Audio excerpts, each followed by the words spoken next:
One, two, three, here we go. Yo, yo, balen, cerita lewat online. Yo, yo, balen, nek orang apa, orang kepenang. Yo, yo, balen, cerita lewat online. Yo, yo, balen, nek orang apa, orang kepenang. Hello bro, hello sis, apa kabarnya kamu semua? Jangan sedih atau bingung, OMK ngapak ada untukku.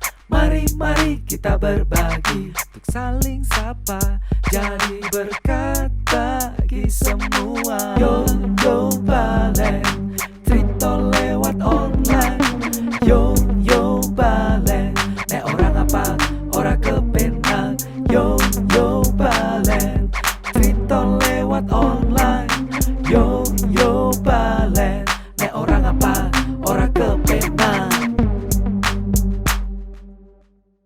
Oke, teman-teman muda yang saya kasih, selamat malam sampai selamat berjumpa lagi dengan saya, Romo Brahmahendra, Ketua Komisi Kepemudaan Keuskupan Purwokerto. Kita ketemu lagi dalam acara Balen Berbagi Cerita lewat online. Nah, hari ini kita akan bersama-sama melanjutkan permenungan kita dalam PKSN pertemuan yang kedua, Sahabat bagi mereka yang kehilangan. Dan secara khusus saya sudah mengundang teman-teman saya yang hebat, laki-laki kuat, manusia-manusia kuat. Selamat datang Mas Eki dan Mas Tommy. Halo. Oke, mereka adalah orang-orang muda di Pantura, guys. Untuk lebih detailnya kita kenalan dulu, maka silahkan dulu kenalan dulu dari Mas Tommy dulu Pak ya. Oke. Halo teman-teman, nama aku Bartolomeus Abdi Widyatama, biasa dipanggil Tommy. Pekerjaan saat ini itu petani. Terus saya dari paroki Pemalang, gitu. Jadi masuk ke paroki Pemalang. Oke, terima kasih. Petani itu eto-eto. Pura-pura. Pembuat film yang hebat. Filmnya juara di mana-mana. Waduh, amin. Gitu, pokoknya sifat lagi aset penting di Keuskupan Purwokerto. Ya. Oke, selanjutnya teman saya di Pantura, Eki. Silakan lagi kenalan dulu. Halo, nama saya Thomas Eki Budi Nugroho, biasa dipanggil Eki atau Thomas, juga banyak yang manggil kayak gitu. Saya dari stasi Kuripan, parokinya paroki GYP Limpung. Ya. Pekerjaan saya sekarang freelance sih. Dulunya sebagai honorer guru. Iya. Eki ini diam-diam wis duwe Eki diam-diam wis duwe usaha gede ning ngendi-ngendi. Franchise sakeh Eki. Mantap. Diam-diam usahane wis luar biasa. Puji Oke, Tuhan. teman-teman, malam ini saya mengundang mereka karena dengan tema menjadi sahabat bagi yang kehilangan, mereka itu punya pengalaman yang sangat unik terkait perjumpaan dengan seseorang yang sedang kehilangan. Maka apa itu pengalamannya? Kita dengarkan saja cerita mereka. Mungkin dari Mas Tommy dulu. Pengalaman menarik akhir-akhir ini berjumpa dengan seseorang yang sedang kehilangan orang yang terdekatnya, lalu Mas Tommy berbuat apa waktu itu? Ya, Mas, cerita Mas. Jadi waktu itu tuh aku tuh mau ke Semarang, mau ke Jogja juga. Cuma disuruh sama mama mampir ke kuburan karena waktu itu Jumat Kliwon, berarti Kamis sore biasa di orang Jawa dan lain-lain kita nyekar ke makam saudara. Kebetulan suruh nyekar ke makamnya bapak nih, bapak udah meninggal, terus suruh nyekar, mama nggak bisa berangkat dan sekalian saya berangkat ke Jogja. Udah pakai pakaian jaket, tas dan lain-lain, pakaian pergilah, pakai sepatu.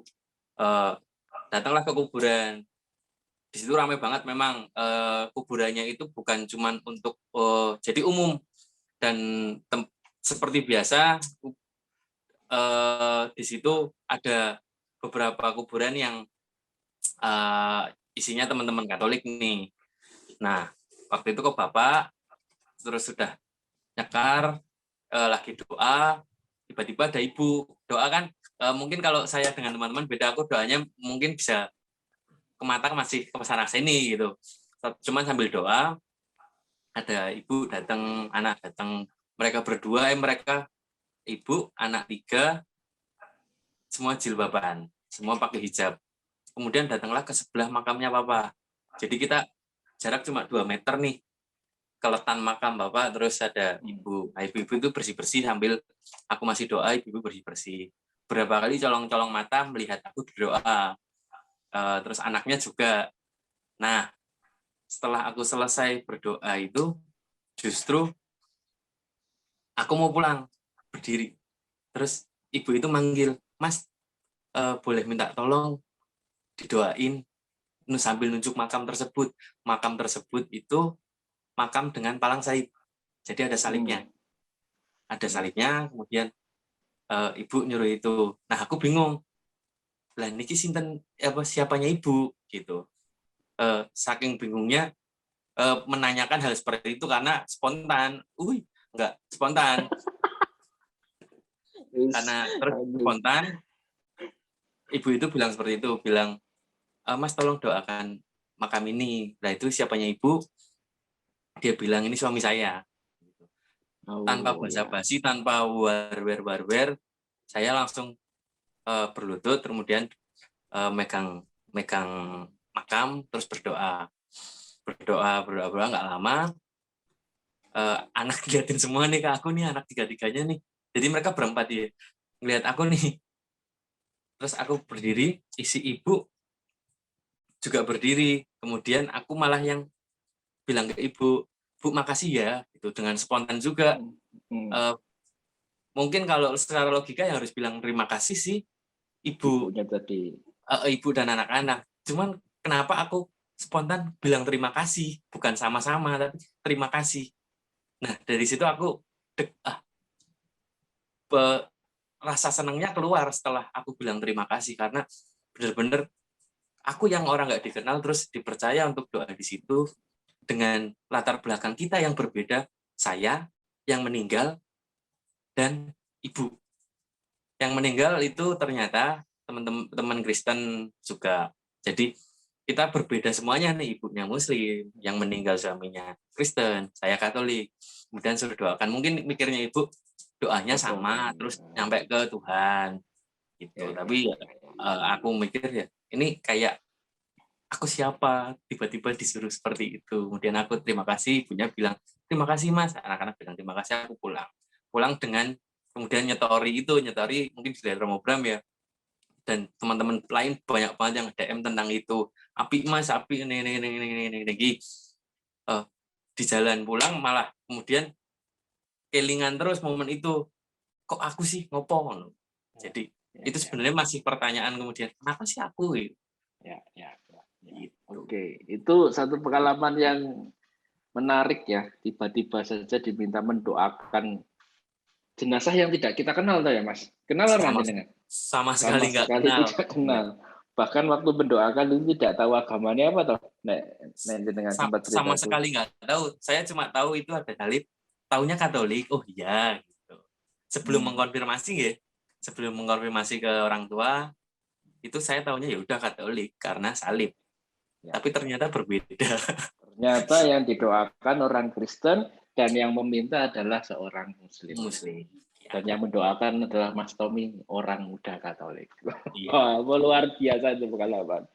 Itu di Pemalang. Sekarang pindah agak ke timur sedikit, di Kuripan. Ini Mas Eki juga punya pengalaman berhadapan dengan keluarga yang kehilangan, dan dia berbuat sesuatu yang menurut saya juga mulia, dan ini bisa menjadi inspirasi juga bagi teman-teman muda. Ya Mas Eki, ceritanya Mas Eki. Oh iya mau. Ini ya, sebelum ke yang meninggal ini, sebelumnya 1 minggu sebelumnya itu ada salah satu sesepuh di stasi saya itu baru meninggal dengan ya indikasi sama lah. Ternyata dia itu kakeknya dari yang meninggal di cerita ini. Nah, saya ingin cerita yang pada waktu meninggalnya salah satu umat ini, dia bernama Mbak Susana Karsia ya. Waktu itu waktu meninggalnya ini saya masih di Limpung, itu masih ada acara. Terus tiba-tiba ditelepon sama ketua stasi.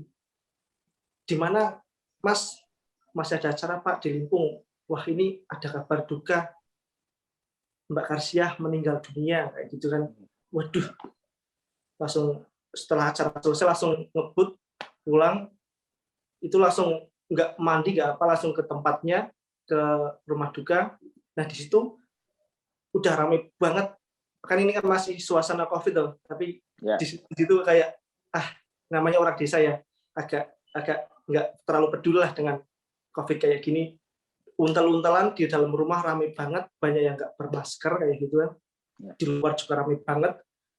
Pokoknya kalau orang-orang yang takut COVID itu, wah ini sarangnya itu kemungkinan kayak gitu.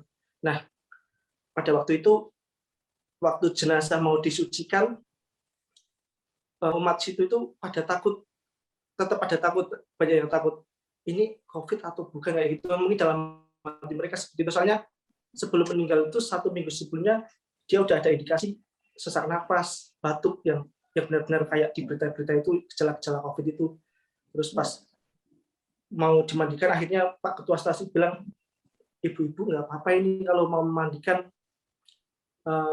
di luar agama Katolik pun nggak apa-apa. Kan ada juga yang nggak berani memandikan karena beda agama, takutnya mungkin haram atau gimana kayak gitu kan.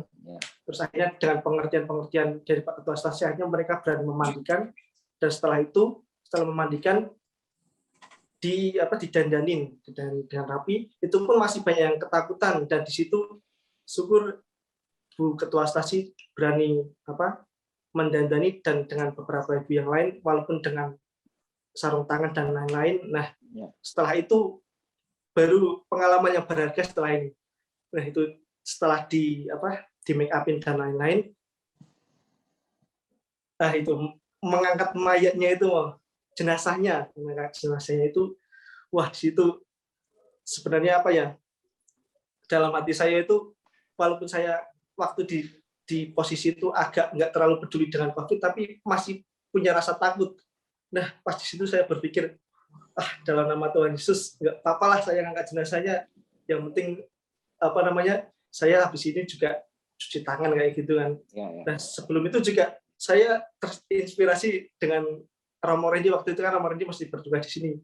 Beliau kan saya berpikir, wah ini Romo aja berani menembus batas ini, memegang mayat yang benar-benar dalam tanda kutip terindikasi COVID, meskipun belum dites, belum positif atau gimana ya, tapi kan itu untuk orang yang biasa atau ketakutan pun, wah itu bahaya banget kayak gitu kan. Tapi dengan menyebut dalam nama Tuhan Yesus, nggak apa-apa lah. Saya, Romo Rendy, Ketua Stasi dan RT setempat menjunjung, mengangkat jenazahnya itu ke dalam peti. Tapi setelah itu tetap cuci tangan sih, itu kan masih ada sisi takutnya kayak gitu kan. Nah, setelah itu dimisahkan, habis itu dibawa ke ke pemakaman. Nah, di situ ada satu pengalaman berharga yang saya juga dapatkan. Itu kan masih mempunyai anak yang seusia adik saya, 2 orang anak itu. Saya melihat di situ, ibu saya menggandeng anak yang perempuan, terus yang laki-laki ikut di belakangnya, itu sambil nangis terseduh-seduh. Saya pas jenazahnya mau dimakamkan itu melihat dia kayak melihat adik saya kayak gitu. Saya di situ benar-benar menangis, melihat wah gimana kalau misalnya ini terjadi di keluarga saya, ibu saya, terus adik saya mengalami seperti itu. Wah, itu benar-benar pengalaman yang sangat, menurut saya, berharga banget untuk seseorang yang kehilangan orang paling berharga di situ ya. Nah, seperti itu sih pengalaman yang saya dapatkan di situ. 2 pokok penting, entah bahaya seperti apapun, kalau saya percaya Tuhan pasti melindungi saya melakukan tugas saya sebagai umat Katolik, sesama umat di situ dan warga di situ, saya membantu semaksimal mungkin.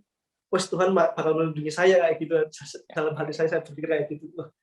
Oke, jadi Mas Agi ini punya pengalaman yang yaitu yang antara nggak jelas COVID atau tidak COVID itu, dan di situ ada ketakutan, pasti ada ketakutan karena belum pasti ini Mbak Susana ini meninggal dalam keadaan COVID atau tidak gitu. Tapi yaitu ada satu pengalaman dan bahkan Mas Eki juga takut juga untuk ketika mau menyentuh, mau berbuat sesuatu, tapi akhirnya menembus batas ketakutan itu dengan keyakinan, akhirnya dengan tindakan yang sederhana mengangkat jenazah Mbak Susana untuk dimasukkan ke dalam peti.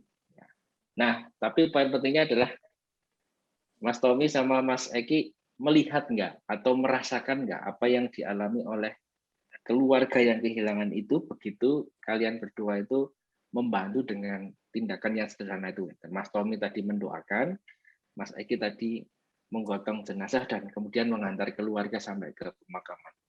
Merasakan sesuatu yang apa ya, yang dialami oleh keluarga atau tidak dengan tindakan sederhana yang kalian buat.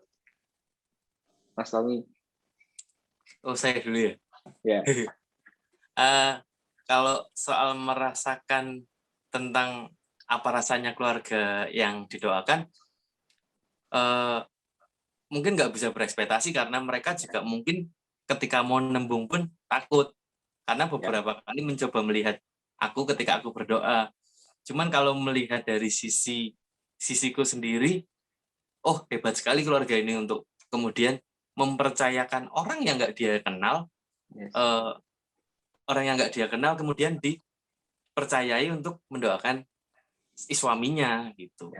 Jadi kayak hebat banget ini keluarga. Aku siapa? Terus kemudian aku siapa suruh doain anak suaminya. Barangkali aku doanya bisa ngawur kan dan lain-lain. Jadi kehebatan itu yang kemudian aku pikir wow banget. Terus Ibu E kerasa dengan mengucapkan terima kasih, ekspresi wajah yang ditampilkan, anak-anak yang ditampilkan, sempat menangkap enggak, Mas Tommy? Ekspresi terima kasih seperti apa ya? Ya terima kasih senyum gitu mau. Jadi nggak lama setelah, maksudnya ketika lihat senyum, terima kasih senyum, mereka senyum, aku pulang. Justru yang bergejolak setelah pulangnya itu. Kok iso gitu. Iya. Esenam apa wis tua Mas Ibu E, Mas? Kalau dari track tulisan yang aku sebelum Ibu datang ke situ sebenarnya ngelihat nama itu dan kok dilalah dilihat nama itu aku lupa Matius apa gitu aku lupa. Cuman dari Sulawesi bukan asli Jawa. Itu meninggal di tahun 2014. Berarti cukup lama lah untuk meninggalkan anak-anak kecil yang ada yang gede gede itu kayaknya seumuranku, terus ada yang masih SMP, terus ada yang masih kecil. Cuman bayangin ketika 2014 yang masih kecil ini, aku sampai ngelogis gitu yang masih kecil ini berarti habis bro ditinggal bapak gitu. Ya. Itu perasaan yang coba ditangkap oleh Mas Tommy. Nah, Mas Eki menangkap nggak perasaan keluarganya Mbak Susana tadi ketika ada banyak orang termasuk jenengan yang kemudian membantu sampai jenazah siap untuk disucikan dan dikuburkan? Ya, tuh tadi dilala aja ya, memiliki anak yang seusia dengan adik saya itu pertama di situ saya merasa kayak benar-benar merasakan kehilangan kayak gitu loh.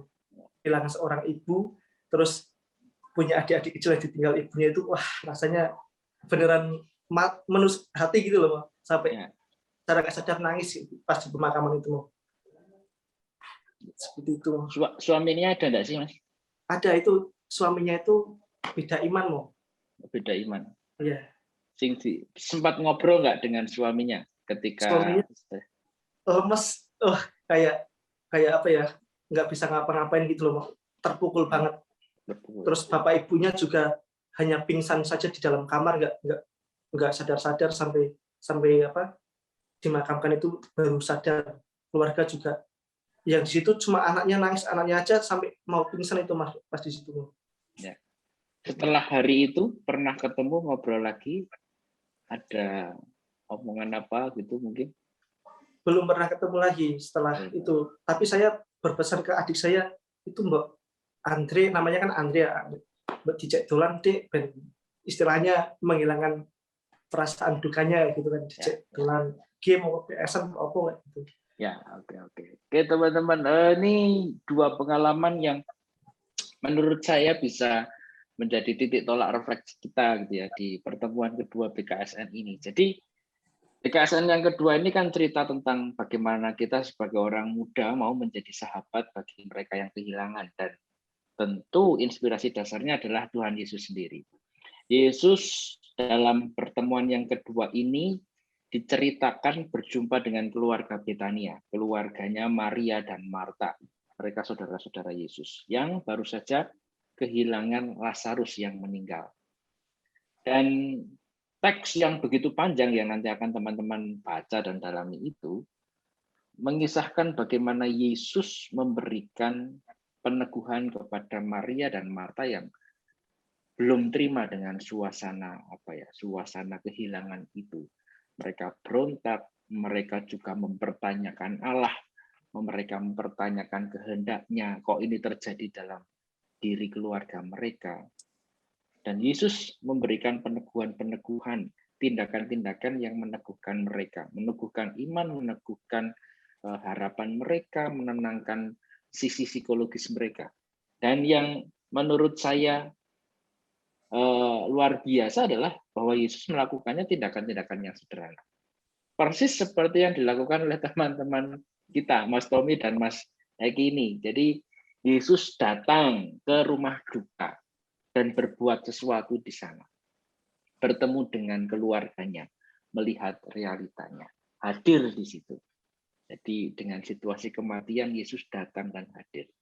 Tidak hanya itu, Yesus juga mendoakan Lazarus. Dalam bagian yang terakhir dalam perikop itu Yesus mendoakan Lazarus. Bahkan kemudian membangkitkan Lazarus pada akhirnya. Ya sama seperti yang dilakukan Mas Tom, mendoakan dengan tindakan-tindakan sederhana. Poin pentingnya adalah soal ini, bahwa kehadiran Yesus, tindakan Yesus itu memberikan penghiburan bagi teman-teman, saudara-saudara yang sedang berduka dan sedang kehilangan. Dan saya yakin apa yang dibuat oleh Mas Tommy, Mas Eki itu memberikan dalam tanda kutip penghiburan bagi keluarga yang ditinggalkan. Apa nih, Mas Eki sing mungkin kerasa banget ya. Jadi diceritakan keluarganya itu sampai tidak berdaya, banyak orang tuanya pingsan gitu ya. Suaminya lemas, anaknya nangis-nangis terus. Mereka membutuhkan, dan teman-teman muda OMK bisa hadir dan memberikan bantuan, memberikan pertolongan, memberikan penghiburan. Mas Tommy tadi juga kan, mungkin ibunya tadi bingung nyembayangke suaminya bagaimana karena berbeda keyakinan. Dan Mas Tommy hadir memberikan penghiburan. Maka saya rasa pas kalau obrolan kita mengangkat bahwa OMK itu dalam tanda kutip adalah sang penghibur. Kayak lagu nih Padi loh ya. OMK itu adalah sang penghibur, terutama bagi mereka yang kehilangan, mereka yang berduka cita. Tentu dengan tindakan-tindakan yang sederhana, tindakan-tindakan yang konkret, tindakan-tindakan bahkan seperti kehadiran, mendoakan, Mas Eki sampai berbuat sesuatu walaupun ada ketakutan-ketakutan. Dan saya rasa OMK harus sekarang mulai berani mengambil peran itu. Karena banyak di antara kita itu yang mengambil peran membantu orang yang meninggal itu kan bapak-bapak, kalau enggak ibu-ibu. Nah, sekarang saatnya teman-teman muda harus berani untuk mengambil peran di situ. Kurang lebih itu sebetulnya yang ingin saya tekankan dalam omongan kita pada hari ini. Mungkin Mas Tommy, Mas Eki, pesan-pesan penyemangat untuk teman-teman OMK dari pengalaman kalian. Mas Tommy. Monggo Mas Eki dulu. Mas Eki. Oh iya. Oke, untuk teman-teman OMK, dimanapun kalian berada, saya berharap bisa sama-sama melayani di gereja, khususnya ya. Terus di masyarakat juga tetap melayani, entah agama apapun. Di situ kita berpijak, di situ kita harus melayani seperti itu, teman-teman. Ya, di situ kita berpijak, di situ kita harus berani melayani. Quotes Eki 2021. Tommy mesti ada quotes nih kowe Tom, ayo Tom. Enggak ada quotes. Cuman kita selalu dihadapkan dengan banyak kesempatan baik yang nggak pernah kita sadari dan nggak pernah kita rencanakan dan nggak pernah kita tahu seperti apa kejadian-kejadian di depan. Cuman nanti ketika ada kejadian yang terjadi, apakah kita mampu merasakan, apakah kita mau terlibat, apakah kita mau berbuat baik, apakah kita mau tidak pamrih terhadap sesuatu, tidak melihat latar belakang yang lain, kemudian mau bergerak, mau menjadi sesuatu yang lebih berguna. Mungkin itu. Ya. Menjadi pribadi yang lebih berguna tanpa pamrih, embel-embel dan lain-lain. Oke, pribadi yang berguna tanpa pamrih, embel-embel yang lain-lain. Quotes Tommy 2021. Nice. Artinya ambil kesempatan untuk berbuat baik selagi kesempatan itu ada.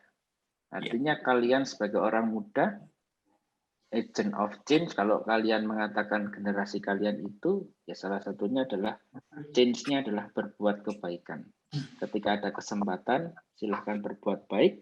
Ketika ada yang kehilangan, yang berduka, datang, berbuat baik, hiburlah mereka, berikan kekuatan mereka, teguhkanlah mereka dengan cara-cara yang kalian punya, bahkan dengan tindakan-tindakan sederhana mungkin. Terima kasih ya, Tommy, Eki, Sama-sama. atas cerita singkatnya. Moga-moga menginspirasi, dan saya yakin teman-teman muda dimanapun kalian berada juga punya cerita seperti dua teman saya ini. Bahkan mungkin jauh lebih heroik, jauh lebih besar. Maka kalau kalian ada yang punya cerita, silahkan tinggalkan komen di bawah. Dan jangan lupa untuk men-subscribe, me-like, men-share YouTube OMK Ngapak ini. Itu ya, teman-teman. Terima kasih. Sampai ketemu untuk pertemuan yang ketiga. Kita akan berbicara dengan tema-tema yang lain lagi. Oke, selamat malam. Terima kasih. Dadah. 1, 2, 3, here we go. Yo balen, cerita lewat online. Yo balen, nek orang apa, orang kepenang. Yo balen, cerita lewat online. Yo balen, nek orang apa, orang kepenang. Hello bro, hello sis, apa kabarnya kamu semua? Jangan sedih atau bingung, OMK Ngapak ada untukmu. Mari kita berbagi, untuk saling sapa, jadi berkat bagi semua. Yo balen, cerita lewat online. Yo balen, nek orang apa, orang kepenang. Yo balen, cerita lewat online.